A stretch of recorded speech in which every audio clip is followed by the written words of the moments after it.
Another way of introverts being aggressive, like passively aggressive. Passively aggressive. That's an interesting term. 台湾出身の内向的なジルちゃんが肉食系上司と付き合う戦術を明かす。 You're managing your manager by letting the person know that these are the things that you've done. Proactive managing up. They won't bother you. They won't poke you and say, hey, what's up with that project? Or how's everything going? はい、ピボットの竹下です。ピボットブックダイジェストをお届けします。今日はですね、静かな人の戦略書、ジル・チャンさんのインタビューの後編をお届けします。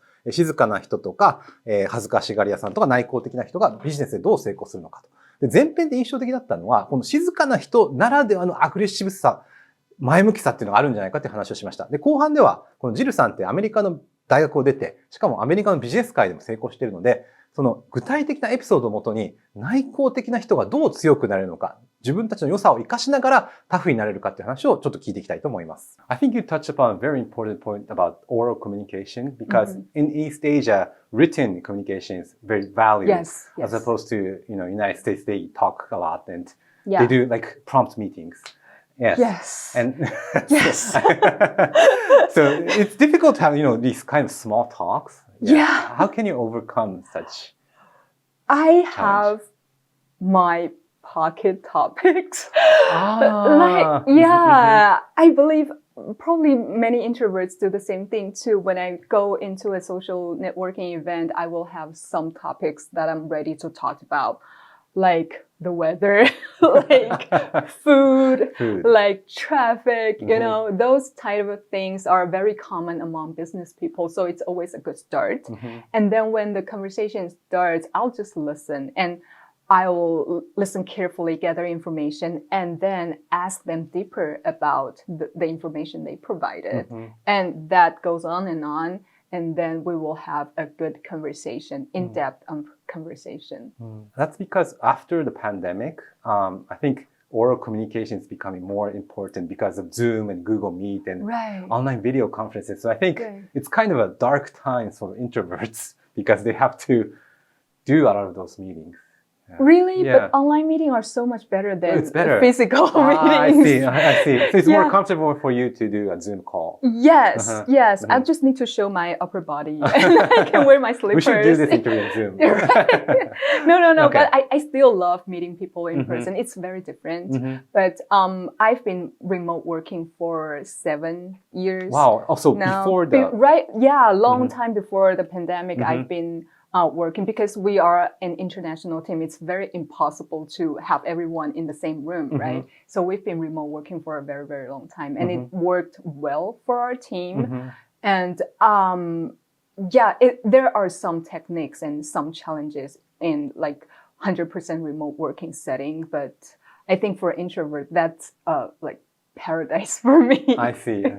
I ask this question because in your book you talk about phone calls. Right. And a lot of introverts hate phone calls because it's so sudden, so random. So, and you mentioned that it's good to prepare for a meeting with your manager or prepare for a phone call. So do you think preparation is a kind of a technique to overcome online calls? Yes, definitely. I think most of the online calls, they are scheduled instead. Like in physical offices, your manager can say, okay, let's meet in the meeting room for after 5 minutes. And you have very limited information of what's going to happen, what's going on. But for online meetings, you can actually obtain more information, like who will be there, what's the agenda, and think about what my role will be in that meeting. And with all those information, you can actually form your strategy in that meeting, like what to say, what to do, and what to follow up, things like that. But for phone calls, it's really sudden. Yes. And what I encourage introverts to do is buy yourself more time and create that space for follow-ups. You don't have to say yes or no right like instantly.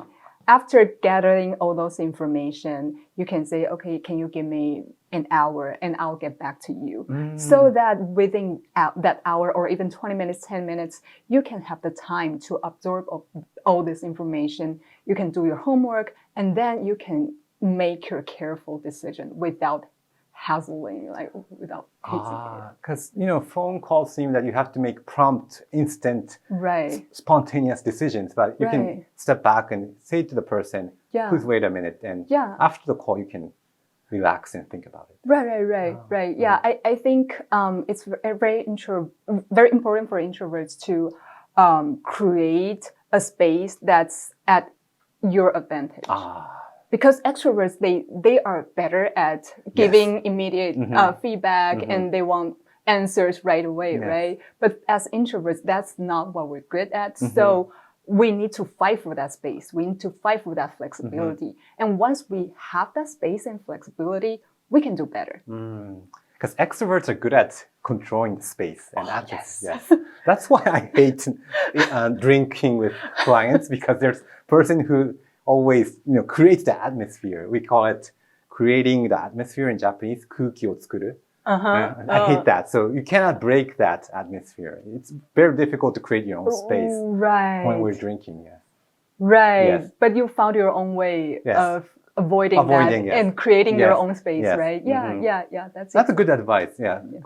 Taking your own space and creating your own space. Try to do that. And there may be some scenarios that you cannot do that, but my suggestion is always think about potential and provide options to the others, because they don't necessarily want you to give instant feedback. There may be rooms, you never know, right? So just try that. I like that you use the expression managing your managers. So you can even set a meeting by yourself instead of managers coming to you. Yes. I think that's another way of introverts being aggressive, like passively aggressive. Passively aggressive. That's an interesting term. I actually learned it from an American colleague that I had. She was a lawyer. And I noticed that every 2 weeks she would go into my boss' room with a piece of paper on her hand and then stay there for 20 minutes and then come back. And so I asked her, what were you doing for that 20 minutes in the manager's room? And she told me that, I'm just putting together all the achievements I had in the past 2 weeks and the plans I have for the next 2 weeks. And that was the time I thought, wow, this is proactive managing up, right? You're managing your manager by letting the person know that these are the things that you've done and these are the plans that you have. What are your comments?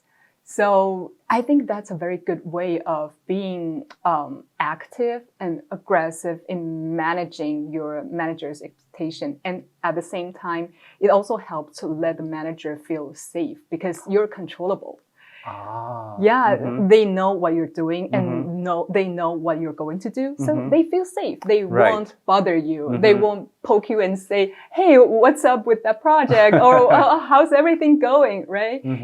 So that's another way of creating space for ourselves. I think because managers are afraid of introverts because they don't know what they're thinking. So I think that's a great tip for introverts to come to the managers and taking control in a way and moving ahead. That helps us to do things in our own ways instead of the manager's ways. Because if the manager comes to us, it will be their way. And if we go first, it will be our way. At least we have that opportunity to do things like that.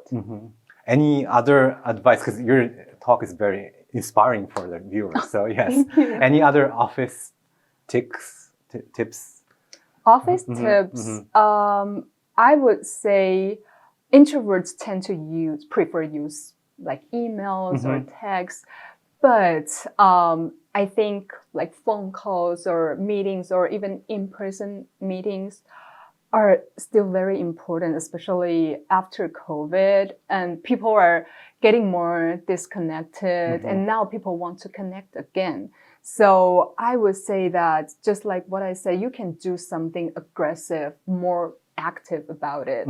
So you can actually have your more control on the pace and on the way you want to make things happen. So as much as we are very comfort in our comfort zones, I always encourage introverts to expand their comfort zones little by little, just by taking baby steps. You will see that you can actually achieve more and do more in a way that you never thought of before.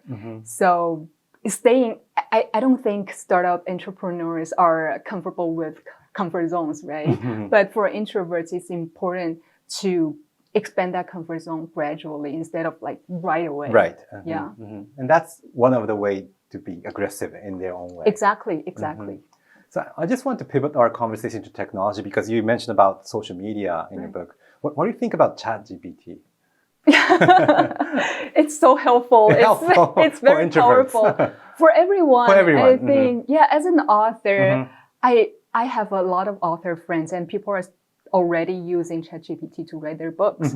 I'm not sure if that's legal, but that's how powerful it is. And as an author, we can be replaced by them anytime, I think. Yeah. And I think because it's powerful, we should use it in the right way, in a proper way.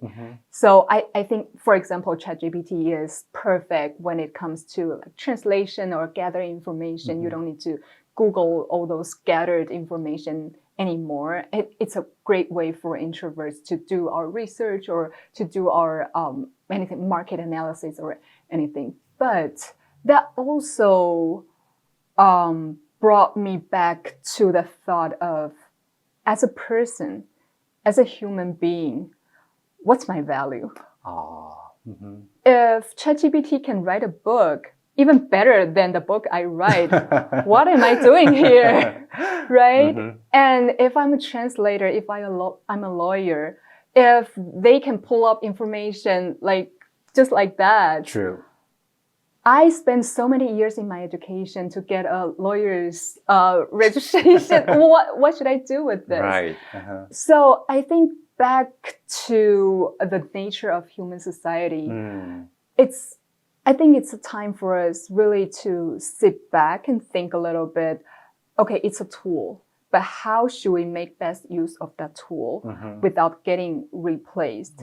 What's my value as a person? Yeah. What do you think your value is? I think there's something that ChatGPT cannot replace me is that I try to be real. Whenever I talk to people, I try to show my vulnerability as a person. In the past, I may think I made a mistake or it was a failure. That's a bad thing. But looking back, I realized those are the things that made me who I am today. And if I share that with the other people, it could help their lives too.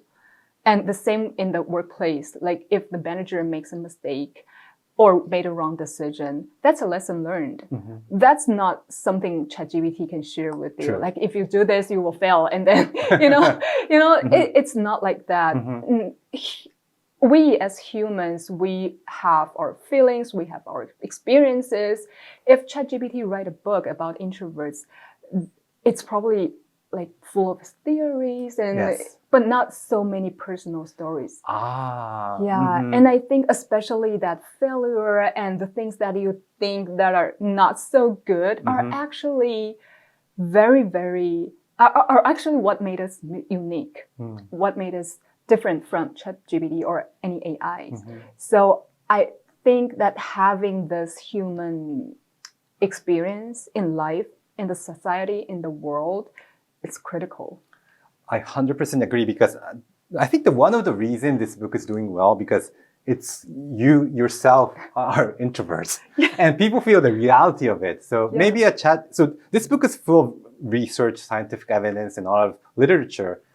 Maybe ChatGPT can do that in the future, but it feels real because you are an introvert yourself and you try to maybe overcome or, try to learn that tips by your experience. So I think reality is the key issue here. Yes. Yeah, that's the one thing that I try to put in this book because I'm not in the position of teaching people to do anything. I'm in the position of, hey, I made so many mistakes and you can learn from my experience. Right. I'm here with you, so you're not alone. You're not a weirdo. You're not strange. I'm the same, and here are my stories. Just, here I am. Do you think the world is shifting towards reality? Because, before ChatGPT, your book was doing well. And I think people are beginning to realize that reality is the important thing instead of, book authors always being extroverts. I think that's the point of your book success. Do you think there's a shift? I don't know. I don't know. Yeah. But for me personally, I would really prefer to read books with real life experiences, with real struggles, and I can feel the pain. And it, like Susan Cain's book, that was amazing because she exposed so much of her story from her childhood till her adulthood. And that's the thing that we can feel empathy with her story. I feel like being real is the way that human beings should do. And ChatGPT has their own job. And we as human beings has our own jobs. Yes. Yeah. So in your book, there's this interesting chart about like introverts and extroverts. Yeah. But having talked to you today, maybe this kind of switches day by day, or you can be introverts at a certain situation, but maybe extroverts at a different situation. But could you give some, like, elaborate on this chart? Like, maybe gain energy from being alone with introverts and gain energy from interactions with others are extroverts. So this is one of the way we can differentiate. It's actually one of the main ways of the main difference between the introverts and extroverts. So introverts need a long time to recharge, and extroverts gain a stimulation from external interactions. So when you go after a long week, extroverts want to go out having party, but introverts want to go home and watch Netflix. So yeah, that's one of the major differences and the major characteristics. And there are many ways that introverts and extroverts are different, but like we just discussed, they may not be always the case. For example, introverts tend to be better at listening, but there are extroverts that are really good at listening, right? And extroverts tend to be better at faster pace or making quick connections, but there are introverts are really good at doing those. So those are like we just said, you cannot just cut people in half and say, okay, these are the introverts, these are the extroverts. A lot of us have both characteristics at the same time. It's more about percentage, the ratio of like how many percent of introverted characteristics that you have. Any other like tips you can like? Details. Details. I think introverts are really detail oriented, and introverts care more about risks. So a lot of times, you can see extroverts say, "Okay, let's just do it," and then there's an introvert saying, "What if this happened, or what if that happens?" And then extroverts get mad because he's like, okay, we are not starting yet, and you are saying I'm gonna fail. But it's not the case. It's like that risk factor is so deep down for introverts that the more they care, the more they think about what ifs. So all those what ifs are the basis for the success of the project, instead of like, I want this to fail and this will fail this way, this will fail that way. The introvert is actually helping the project and helping the project manager to evaluate and manage those risks. And details, I get that sometimes too. My manager says I always do things before they happen. So because those are in my head, I can foresee there's one detail that may go wrong, or that maybe that's not best. In my mind, I walk through everything, but my extroverted manager, maybe they don't think about that yet. They maybe are looking from a more general, more broader perspectives, and I'm just locking on all those details. Yeah. So those are differences, but those are the amazing parts of how introverts and extroverts can work together as a team. But we need introverts on our team because they are the ones who realize the small risks. Yes. Right. Yeah. And introverts are really good at doing that. Doing that. Yeah, because everything's on our mind. Like we have this thousand of drama going on our minds. So do you think that extroverts should know a lot about introverts? They should learn what they're thinking, what we're thinking more and more. Yeah. Yeah, I honestly think both introverts and extroverts need to know more about each other. Yeah, but it's easier for introverts to learn about extroverts because they say everything. And it's a little bit difficult for extroverts to learn about introverts because we're always quiet and nobody knows what's on our mind. So they should read your book. Yes. Yeah, actually a lot of extroverts read my book because their colleagues are introverts. Oh, so they want to read your book to understand what because they don't say, introverts don't say it. They need research or a book to understand what's in their world. So I've been receiving multiple feedbacks about how this is helpful in their working relationship or in family relationships, etc. I think you're helping the introverts because they don't have to speak up. They just hand the book to the extroverts and read this. If it's too long for the extroverts, you can just make notes. Like read this page to this page. They like notes. They like to break down to 3 things, you know. Yes. There's 3 Always points. 3 points. 3 points. Yes. But introverts, they like detail. So you cannot break down into 3 points. They have to start with background information and then whole context and then here are the solutions. It's really hard to pin down to like 3 points. Right. But we need both. We need both. We definitely need both. Yeah. I think the biggest takeaway from our discussion today is that introverts should create their own space or, switch gears when they want to. So if they get a phone call or a quick meeting, you can say, wait a minute. Yes. And do it again. Yeah. Right. I think that's one of the big takeaways today. Yeah. Thank you. Thank you. Yeah, I think it's always helpful to sit back a little bit. Sit back. Yeah, and try to create space for either a conversation or working style differences or a negotiation. I think as introverts, we are in the best position to fight for ourselves. So having the ability to try that is very important. It's also interesting. You mentioned you settled a fight. And, introverts are not the ones that settle fights, But you're arguing that introverts can settle a fight. Yes. Yes. In their own way. In our own way. Yeah. Because me personally, I value harmony a lot. I hate fights. And I hate any sort of, even the tiniest conflict, I don't like it. But in the workplace, it's really hard to avoid all those. Sometimes it's disagreement. Sometimes it's like different department has different opinions or crossing the line, things like this happen a lot in the workplace. And I think for introverts, because if in a full room of people fighting, introverts are always the quieter one, the calmer one. Yes. And I think that's a strength because being more on the observant role is actually helpful to gather information and do an analysis on what's going on and what can be done to make things happen and pull people together and fix it. So I think we need to wrap up. So could you give us final comments for our audience on Pivot? Yeah.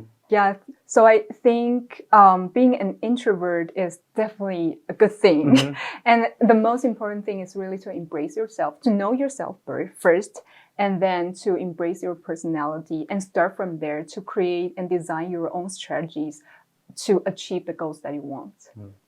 So thank you very much, Jill. I really enjoyed our conversation. Thank you. Thank you so much. Thank you for having me. So my favorite smoke in those days was a fellow named Mainu. 著者の思いや日本語にまだ翻訳されていない生のグローバル情報をお届けします。Companies' work culture in the companies where people are stuck. I believe the only logical approach. Any advice for Japanese investors? So I cannot say too many times, stay with what you know, and that's how you'll be successful. Everybody knows something about something. Stay with it. Now, some people will say, oh, Jim, that's boring. Ryan, be boring. If you want to be a successful investor, be boring.